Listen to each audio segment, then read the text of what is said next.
दोस्तों ये बात बिल्कुल सत्य है कि पुराने समय में जैसी भी टेक्नोलॉजी थी वो हमारी आज की मॉडर्न टेक्नोलॉजी से कई गुना तक ज्यादा अच्छी थी। और आज भी आपको पुराने टेक्नोलॉजी से बनी कई ऐसे आर्टिफैक्ट्स देखने को मिल जाएंगे जो कि आज इतने ज्यादा टेक्नोलॉजी के बावजूद भी बनाना काफी कठिन काम है। चलिए ये तो ठीक है, लेकिन आखिर ये आर्टिफैक्ट्स बने कैसे, उसमें एंशिएंट टाइम की कौन सी टेक्नोलॉजी का उपयोग किया गया, इन बातों को एक्सप्लेन करना उतना ही कठिन है जैसे आसमान से तारे तोड़ना। तो दोस्तों आज की इस वीडियो में हम आपको 10 ऐसे ही अद्भुत एंशिएंट आर्टिफैक्ट्स के बारे में बताने वाले हैं जिसे आज तक कोई नहीं समझ पाया है। तो चलिए शुरू करते हैं आज की इस मजेदार वीडियो को। नंबर 10। दोस्तों पत्थर का इस्तेमाल हमारे पूर्वज सदियों से करते आ रहे हैं, लेकिन कब से ये बात आज भी एक रहस्य है। लेकिन साल 2020 में आर्कियोलॉजिस्ट ने मेक्सिको में करीब 19,000 स्टोन आर्टिफैक्ट्स की खोज की थी जो एस्टेलेरो माउंटेन्स रीजन में बनी एक चिक्विहुइट नाम की गुफा में की गई थी। उन 19,000 स्टोन आर्टिफैक्ट्स में से कई सारे स्टोन टूल्स के सेट्स थे जो पहले तो एक साधारण बात लगी, लेकिन अंत में जब रिसर्चर्स ने इसकी कार्बन डेटिंग की तो पता लगा कि ये स्टोन टूल सेट्स करीब 30,000 साल से भी ज्यादा पुराने हैं। लेकिन इतिहास में तो ये बताया गया है कि हमारे पूर्वजों ने स्टोन टूल्स का निर्माण 15,000 से 20,000 साल पहले किया था। तो ये 30,000 साल पुराने स्टोन आर्टिफैक्ट्स मिलना आखिर कैसे संभव है, ये बात रिसर्चर्स के लिए आज तक एक मिस्ट्री बनी हुई है जो जल्दी सुलझने वाली नहीं है। नंबर 9। दोस्तों जब एक बच्चा बोर हो रहा होता है तो वो खिलौनों के साथ खेलने लगता है, लेकिन क्या कभी आपने सोचा है कि आखिर खिलौने कितने समय पहले से बच्चों को बहलाने का काम कर रहे हैं? अगर नहीं तो आपको बता दें कि हाल ही में आर्कियोलॉजिस्ट ने इंग्लैंड के हैड्रियंस वॉल के पास के विंडोलांडा नाम के टाउन में बने एक एंशिएंट रोमन फोर्ट से कई सारे लेदर के द्वारा बनाए गए खेलने वाले चूहे खोजे हैं, जिसके बारे में आर्कियोलॉजिस्ट का कहना है कि ये लेदर टॉयज करीब 1900 साल पुराने हैं। वो लेदर के प्रत्येक चूहे करीब 5 इंच लंबे और 1 इंच चौड़े थे। और इतना ही नहीं बल्कि आप इस लेदर माउस को देखकर ये भी कह सकते हो कि प्राचीन समय के लोग भी काफी ज्यादा अक्लमंद हुआ करते थे, क्योंकि उन चूहों के ऊपर छोटी छोटी मार्किंग्स थी जो चूहे के फर को प्रदर्शित करती है। ये खिलौनों के मामले में अब तक की दूसरी सबसे बड़ी डिस्कवरी है। नंबर 8। दोस्तों आपका दुनिया के सबसे बड़े पिरामिड के बारे में क्या मानना है? मुझे मालूम है कि आप में से ज्यादातर लोग इस मामले में the great pyramid of Giza के बारे में सोच रहे होंगे, लेकिन अगर आप भी ऐसा सोच रहे हैं तो आप गलत हैं। दुनिया का सबसे बड़ा पिरामिड मेक्सिको में है, जो वहाँ एक पहाड़ बना हुआ है। इसे वहाँ के लोकल लोगों के द्वारा लाचिहुआलटेपेटल नाम से जाना जाता है और उस पहाड़ को नाहुटल नाम से जाना जाता है, जिसका मतलब हाथ से बनाया हुआ होता है। लेकिन बाकी सारी दुनिया में इसे पिरामिड ऑफ चोलुला नाम से जाना जाता है। ये न केवल दुनिया का सबसे बड़ा पिरामिड है बल्कि इस प्लैनेट पर बना अब तक का सबसे बड़ा मॉन्यूमेंट है, जिसका वॉल्यूम करीब 13,000 क्यूबिक फीट है, जो the great pyramid of Giza से 2 गुना ज्यादा विशाल है। यह पिरामिड कितना ज्यादा अमेजिंग है अब तक तो आप जान ही चुके होंगे। नंबर 7। दक्षिण भारत के लगभग हर शहर में ऐसे कई प्राचीन फोर्ट्स मौजूद हैं जो दक्षिण भारत के इतिहास को समझने में मदद करते हैं। केरल, तमिलनाडु, कर्नाटक आदि शहरों में आज भी ऐसे कई प्राचीन फोर्ट्स मौजूद हैं और तेलंगाना के वारंगल शहर में स्थित वारंगल किला उन्हीं प्राचीन फोर्ट्स में से एक है।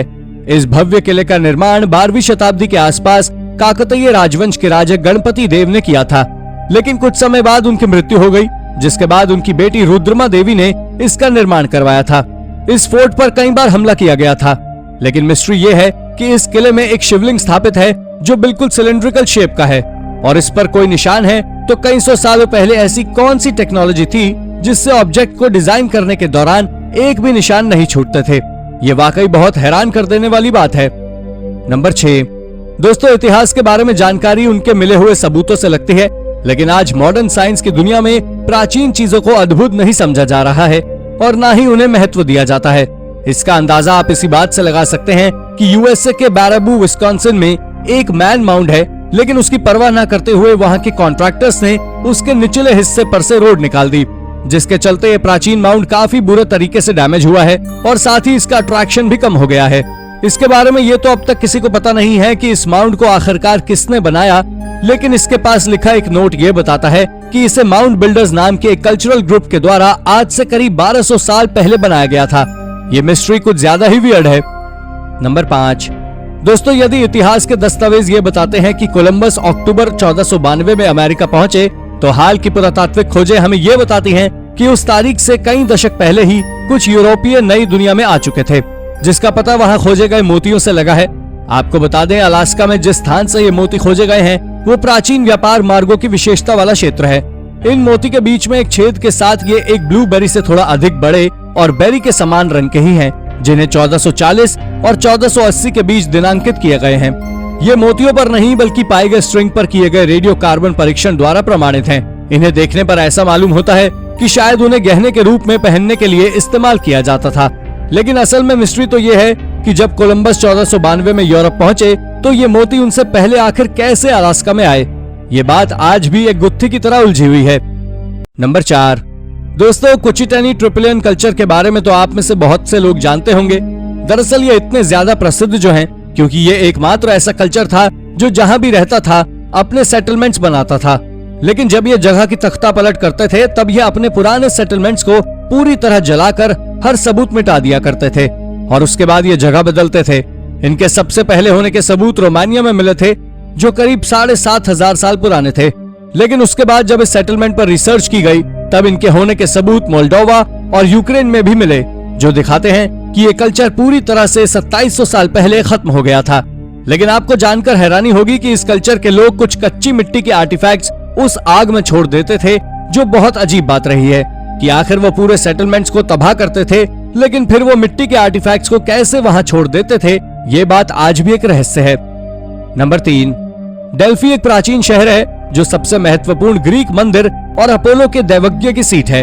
ये कोरिंथ की खाड़ी से लगभग 6 मील दूर माउंट परनासस की खड़ी निचली ढलान पर फोकस के क्षेत्र में स्थित है। डेल्फी अब अच्छी तरह से संरक्षित खंडरों वाला एक प्रमुख पुरातात्विक स्थल है। इसे 1987 में यूनेस्को की विश्व धरोहर स्थल घोषित किया गया था। प्राचीन यूनानियों द्वारा डेल्फी को विश्व का केंद्र माना जाता था, लेकिन प्राचीन मिथ के अनुसार ज़्यूस ने 2 ईगल जारी किए थे, एक पूर्व से और दूसरा पश्चिम से, और उन्हें केंद्र की ओर उड़ने के लिए प्रेरित किया। वो डेल्फी के भविष्य के स्थल पर मिले और उस स्थान को ओम्फोलिस यानी नाभि नामक एक पत्थर से चिन्हित किया गया, जिसे बाद में अपोलो के मंदिर में रखा गया था। किंवदंती के अनुसार डेल्फी में दैवज्ञ मूल रूप से पृथ्वी की देवी गैया का था और उसके बच्चे अजगर सर्प द्वारा संरक्षित था। कहा जाता है कि अपोलो ने अजगर को मार डाला और वहां अपना खुद का दैवज्ञ स्थापित किया। ये थोड़ा क्रीपी है। नंबर 2, दोस्तों 1872 के अंत में विनिपेशकी लेक के पास सेनेका लैंड के लिए एक बाढ़ पोस्ट खोदने वाले श्रमिकों के एक समूह ने एक अजीब अंडे के आकार की कलाकृति की खोज की, जो साफ तौर पर यह बता रही थी कि यह प्रकृति का काम नहीं है। पत्थर को 2 अलग अलग आकार को औजारों के साथ एंड टू एंड ड्रिल किया गया था और इसकी सतह के ऊपर चिकनी पॉलिश की गई थी। केवल 4 इंच ऊंचा और 2.5 इंच चौड़ा पत्थर छोटा था, लेकिन इसकी सजावट बहुत बड़ी थी। अपने अजीब बाहरी और निर्माण के अलावा इस पत्थर को एक सादे ज्यामितीय अंडे के आकार के चेहरे के साथ साथ इसे खगोलीय प्रतीकों से भी चिन्हित किया गया था। पत्थर की प्रारंभिक व्याख्या सबसे सरल उत्तर से शुरू हुई और ये बताते हुए कि ये केवल जनजातियों के बीच एक शांति संधि की याद दिलाता है। हालांकि ये विचार लंबे समय तक नहीं रहा और इसके तुरंत बाद ये अनुमान लगाया गया कि पत्थर वास्तव में किसी प्रकार का एक प्राचीन उपकरण था। नंबर 1, जेनिंग्स रैंडोल्फ रिजर्वायर के निर्माण के दौरान असामान्य रॉक संरचना का पता चला था। दरअसल वहां चट्टान का एक बड़ा वॉफल पैटर्न देखने को मिला जो लाखों वर्षों में विकसित हुआ था। ऐसा इसलिए हुआ क्योंकि वहां से सैंडस्टोन को हटा दिया गया था और उस जगह में सीमेंट की रेत छोड़ दी गई थी। इस चट्टान की खोज शॉ के द्वारा की गई थी, जो वेस्ट वर्जीनिया के निवासी थे, जो एक शहर था जो झील में डूबा हुआ था। जब 1970 के दशक के अंत में बांध बनाया गया था, तब कुछ निवासियों ने अनुमान लगाया कि ये एक विशाल रेप्टाइल्स की त्वचा के पैटर्न से अजीब संरचनाएं बन गई थी। दूसरों ने सुझाव दिया कि ये पृथ्वी पर अंतरिक्ष यात्रियों का प्रमाण था। यूएस कॉर्प्स ऑफ इंजीनियर्स और अन्य जियोलॉजिस्ट ऑफ एजेंसीज द्वारा जांच करने पर यह निष्कर्ष निकाला गया कि यह चट्टान एक प्राकृतिक जियोलॉजिकल स्ट्रक्चर था। ये जो भी था वो बहुत ही अजीब था। तो दोस्तों, आपको हमारी वीडियो कैसी लगी हमें कमेंट करके जरूर बताएं और हाँ, जाते जाते वीडियो को लाइक और चैनल को सब्सक्राइब भी जरूर कर दीजिएगा। धन्यवाद।